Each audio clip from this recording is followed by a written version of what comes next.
આજે શ્રેય વિદ્યાર્થી ભવનની સ્કૂલમાં જે જમણ છે તે જમણ નિલેશભાઈ નટુભાઈ પરમાર એટલે કે નિલેશભાઈના મોક્ષાર અર્થે રાખેલું છે.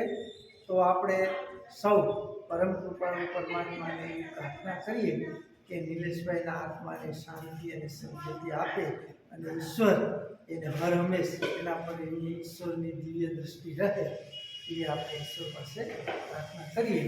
અને આ જમણ આપણે લેતા પહેલાં પ્રાર્થનાથી શરૂઆત કરીશું.